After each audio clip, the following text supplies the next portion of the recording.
اعوذ باللہ من الشیطان الرجیم، بسم اللہ الرحمن الرحیم۔ ماہ رجب میں کنڈوک نیاز 22 رجب حضرت امام جعفر صادق علیہ السلام سے منسوب نیاز۔ ماہ رجب پورے کا پورا فضیلتوں سے بھرا ہوا ہے۔ اس میں استغفار کرنے کا اجر و ثواب، پروردگار انسانوں کے گناہ معاف کر دیتا ہے، اور اللہ کے رسول نے فرمایا کہ ماہ رجب میری امت کی استغفار کا مہینہ ہے، اور جو بندہ ماہ رجب میں ایک روزہ رکھتا ہے تو جہنم اس سے 1 سال کی مسافت سے دور کر دی جاتی ہے، اور اگر 3 روزے رکھتا ہے تو جنت اس پر واجب کرا دی جاتی ہے۔ اور کوئی بندہ جمعے کے دن سورہ توحید کی تلاوت کرتا ہے، ایک تسبیح، تو خداوند عالم اس کے ذریعے، ان اعمال کے ذریعے پروردگار جو ہے وہ ایک ایسے نور کو پیدا کرتا ہے کہ یہ نور اس شخص کو جنت کی طرف لے جاتا ہے۔ یعنی ہر دن عظیم سے عظیم، یکم سے لے کر پہلا عشرہ ہو، دوسرا عشرہ ہو، پہلے عشرے میں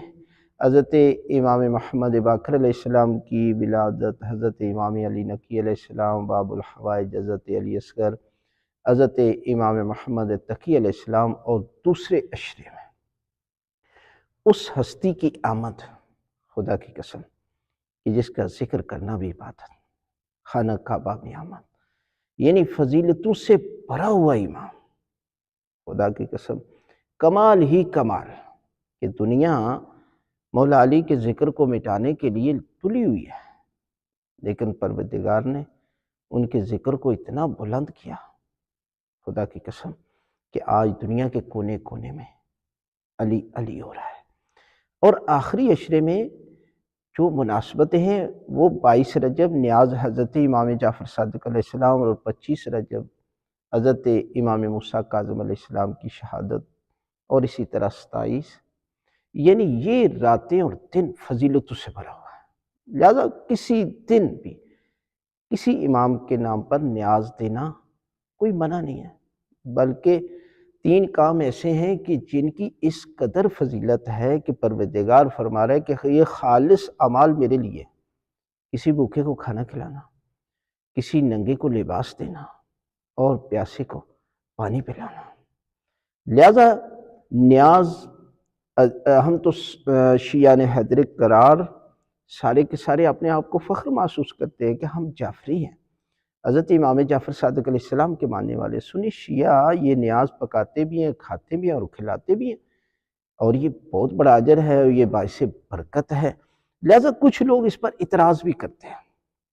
اور اعتراض وہی کرتے ہیں کہ 13 رجب مولا علی کی آمد کا دن تھا۔ سنی شیعہ نے مولا علی کے فضائل پڑھے اور ان کی ولادت منائی، اور کچھ لوگ اس پر بھی نہیں خوش ہوئے، اور وہ لوگ کسی امام کی آمد پر خوش نہیں ہوتے، کسی نیاز پر خوش نہیں ہوتے، حالانکہ جس سے محبت کی جاتی ہے، جس سے عشق کیا جاتا ہے، اس کی یاد بھی منائی جاتی ہے، اس کے نام پر خرچ بھی کیا جاتا ہے، اور اس کے نام پر لوگوں کو کھانا بھی کھلایا جاتا ہے، اجر ہے، ثواب ہے۔ لیکن یہ واحد ایسے لوگ جو اپنے آپ کو مسلمان سمجھتے ہیں، مسلمان کا ترجمہ پتہ ہے کیا؟ جس کی زبان اور ہاتھ سے کسی کو نقصان نہ پہنچے۔ اور آج دیکھ لیں، اللہ اکبر تکبیر کر کے مسلمانوں کو ذبح کیا جا رہا ہے، اور پھر بھی کلمہ پڑھتے ہیں، اور پھر بھی داڑھی رکھتے ہیں۔ یہ داڑھی اور کلمے کی توہین ہے۔ لہذا 22 رجب کو نیاز پکانا، کھانا، اور کچھ لوگ کھاتے نہیں ہیں، تو یقیناً پریشان ہونے کی بات بھی نہیں ہے۔ یہ ان کے مقدر کی بات ہے کہ ان کے مقدر میں اہل بیت کے فضائل بھی نہیں ہیں، ان کی یاد بھی نہیں ہے، اور ان کے نام پر کھانا کھلانا بھی ان کے مقدر میں نہیں ہے۔ ہم تو فخر سے محسوس کرتے ہیں کہ آپ بھی جن کو مانتے ہیں ان کے نام پر کھانا کھلائیں، کسی ولادت تو موقع پر کو تو کھانا کھلائے نا۔ یہ پروردگار نے ہمیں ایسے ہادی عطا کیے، خدا کی قسم، دنیا کے کسی کونے پر بھی آپ ان کا نام لینا تو یقیناً فخر محسوس کریں گے کہ جن کو پروردگار نے کمال ہی کمال عطا کیا، ذات میں بھی، صفات میں بھی، اور ہر حوالے سے۔ لہذا نیاز پکائیں، رزق کے اضافے کا باعث ہے، اور کسی دن بھی، یعنی اگلے دنوں میں 22 رجب کے بعد بھی کسی دن بھی آپ پکا سکتے ہیں، کوئی مسئلہ نہیں۔